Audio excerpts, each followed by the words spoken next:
À la table, ils sont 3. À la table, ils sont 3, Marco. Tu rajoutes des feuilles et tu repasses au mixage. D'accord?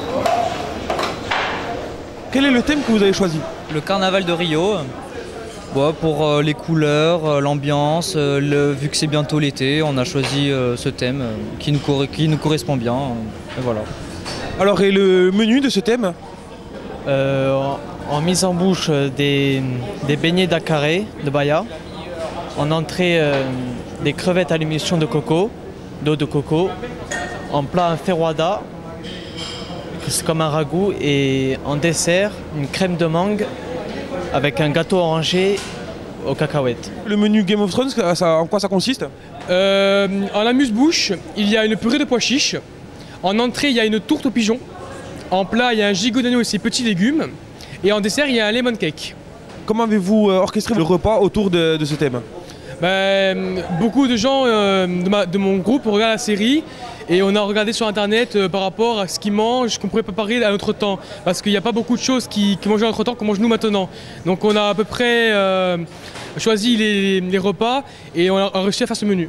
C'est un thème basé sur toutes les figures géométriques, c'est-à-dire les carrés, les triangles, les rectangles, aussi les mathématiques, sur ça au carré, au tiers, tout ce qui a un rapport en mathématiques et à la géométrie. Adapté à la cuisine. C'est la géométrie adaptée à la cuisine. Alors justement, quel est le menu de ce thème? Alors le menu de ce thème, c'est pour commencer, vous avez une mise en bouche qui est une bille de tomate cerise enroulée de chèvre et de basilic. Après, vous avez des samosas en entrée, donc en forme de triangle. En plat, vous avez du rhum steak avec des billes de légumes. Et en dessert, vous avez un dôme en chocolat rond. Voilà, tout ce qui est à la vanille, un brownie et du caramel. Aujourd'hui, je fais partie du jury, donc avec Jean-Luc Debeuf, Grégory Mulot. Je suis un ancien élève d'ici et j'ai eu la chance de faire un concours de cuisine aussi, un peu près pas dans la même direction, sans utiliser toutes les matières comme ici, parce qu'ici, il y a un rapport entre toutes les matières, donc le français, l'économie, gestion, tout ça. Et du coup, ça me permet aussi de pouvoir évaluer leur travail par rapport à mon expérience du concours que j'ai réalisé. Et c'est ma première expérience, donc c'est agréable à faire, d'être de l'autre côté, de ne pas faire le concours, mais de pouvoir évaluer. Et c'est intéressant justement pour ces jeunes, pour ces élèves de faire ce genre de concours, de se mettre un peu en compétition finalement. C'est très intéressant parce que déjà, en fonction de leur ambition, si ensuite ils veulent par exemple passer le concours de meilleur ouvrier de France, ça fait déjà une petite approche de comment se passe un concours. Ça pousse aussi la motivation, la compétition. C'est important, ça permet de se surpasser. Et dans ce métier, il faut se surpasser et se remettre en question en permanence. Sinon, on stagne et on n'arrivera à rien. Donc c'est très très important, ça forme, il n'y a que du bénéfique, il n'y a aucun point négatif, c'est vraiment très très important et puis en plus ça permet aussi de gagner en esprit d'équipe, je dirais, puisque une brigade de cuisine, c'est ça, c'est une équipe, il faut que tout le monde soit soudé, la cuisine, la salle, il faut qu'ils soient ensemble, il faut qu'ils travaillent ensemble et c'est très important, donc c'est déjà une très bonne étape et une très bonne formation, un concours pour ça bien sûr. C'est un concours que nous avons destiné en priorité aux premières. Quand nous l'avons présenté, les terminales ont voulu s'y associer. Donc ce concours avait pour but à la base de créer une unité dans le groupe classe de première entre les serveurs et les cuisiniers.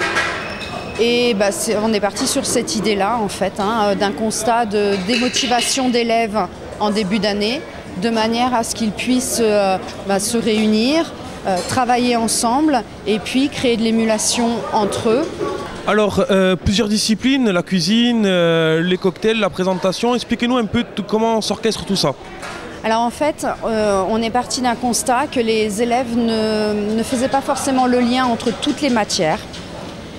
Et pour remédier à cela, en fait, on y a associé tous les enseignements qui sont introduits au niveau du bac pro.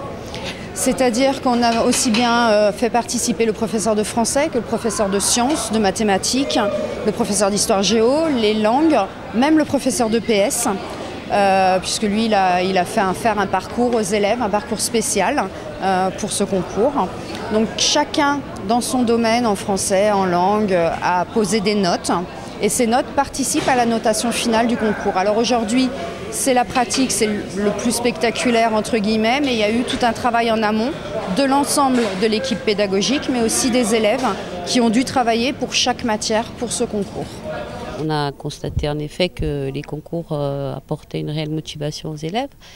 Et ça, on l'a vu par rapport au dernier concours organisé par Cosmata d'Akujina Upiatu, et qui n'a pas eu lieu cette année. Donc on voulait rester sur cette dynamique-là, donc on a organisé ce petit concours en interne.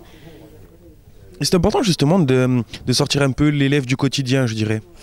Ah oui, ils sont attachés déjà, il y a une thématique qui est élaborée pour chaque semaine sur des thématiques différentes, enfin des cuisines de pays, de régions, etc. Donc ça les motive beaucoup. Et puis là, ils se mettent en concurrence, à l'instar de ce qu'on peut voir sur certaines émissions de télévision. Donc ils jouent le jeu pleinement, c'est intéressant.